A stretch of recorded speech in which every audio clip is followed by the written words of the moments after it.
is grown out of all proportion to what he was born with. So when he grows, accordingly, his internal requirements and channels of blood, vessels and nervous system and every other thing also grows along. So only there is an inherent quality and a coded message within that everything must develop according to an organization and according to a set planned system. But that planning is not obvious. It is dormant. It is as an inherent nature of the thing.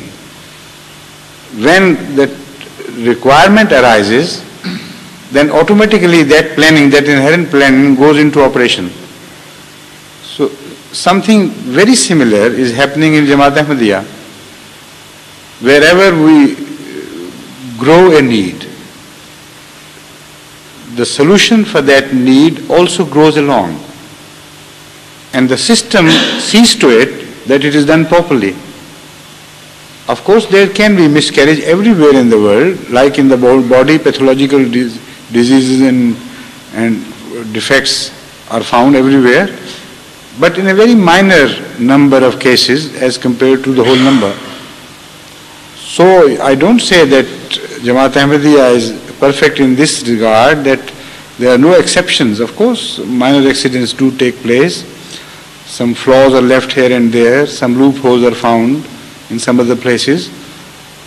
But as compared to the whole system, this can be, described as the system of life. So what Allah has provided us is with Nizam-e-Khilafat, which in itself is the coded message, how you should do things and how you should go about for the future needs and everything. So that is working all right with the grace of Allah. Thank you very much. Thank you. Yes, start, sir.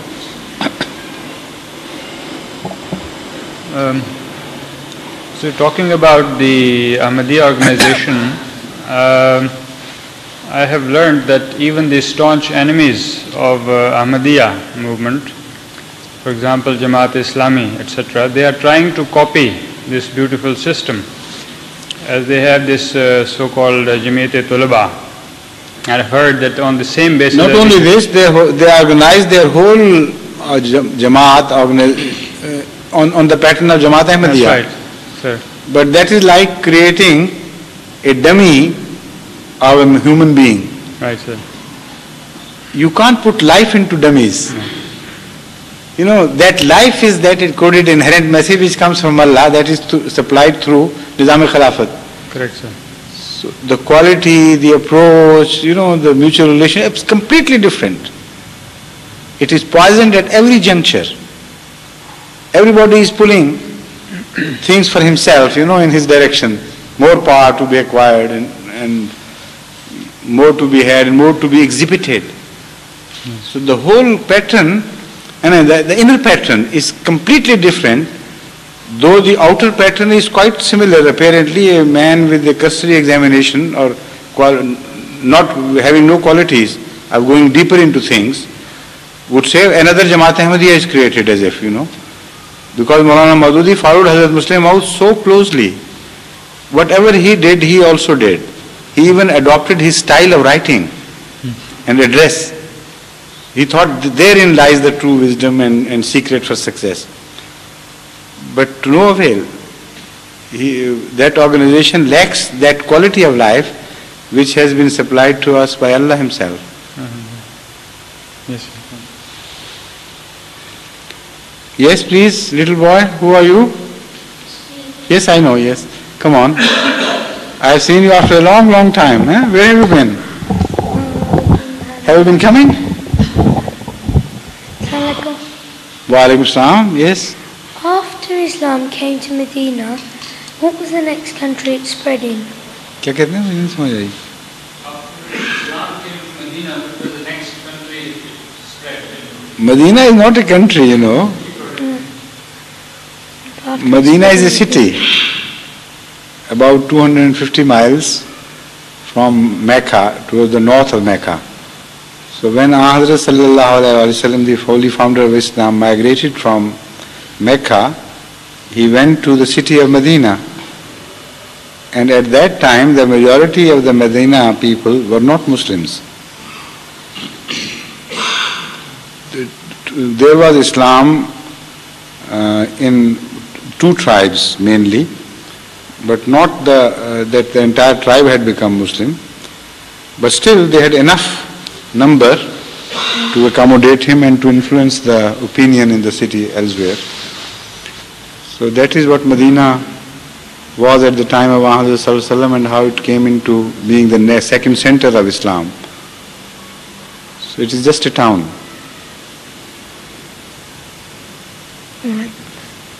Right?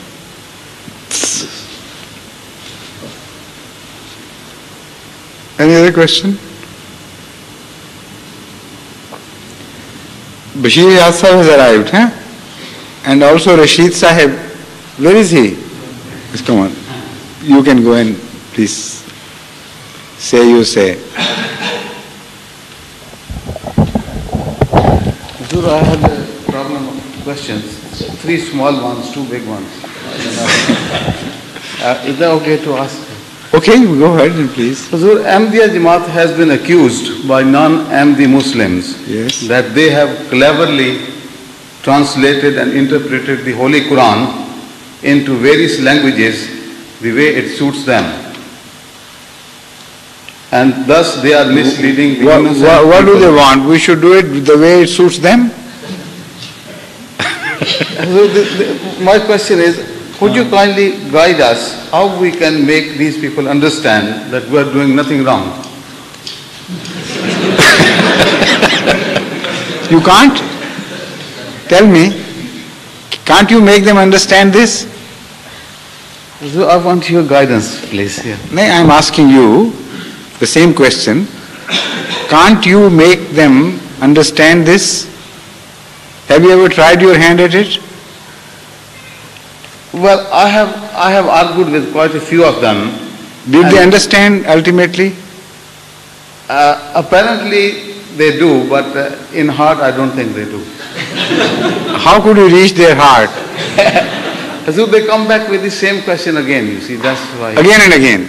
Yes. So they have taken after you. Could you kindly throw some light on this, please? How to convince these people?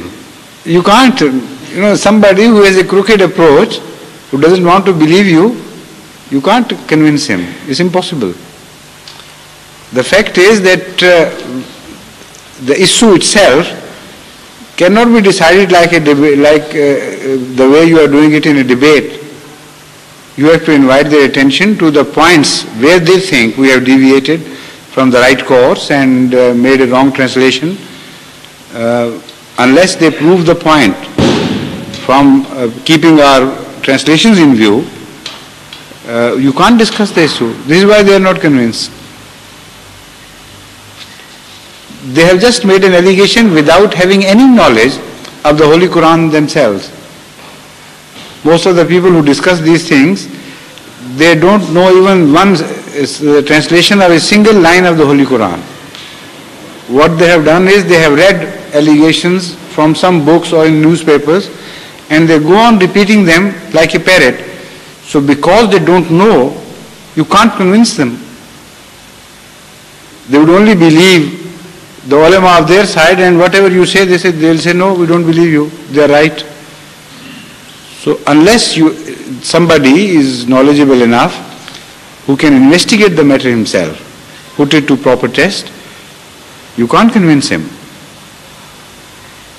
Unless as a totality you can prove the Maulvis to be false and prove to them that they are liars and give instances where you can prove them. But on these academic affairs you can't prove, because as I have told you, the main problem with us is that they don't have any academic qualifications. I mean, they're almost ignorant of the Holy Quran. So it's impossible to discuss things of any learning with a totally ignorant person.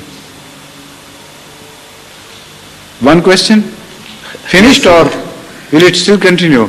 No, it's just one small one that was. One? That was one small question.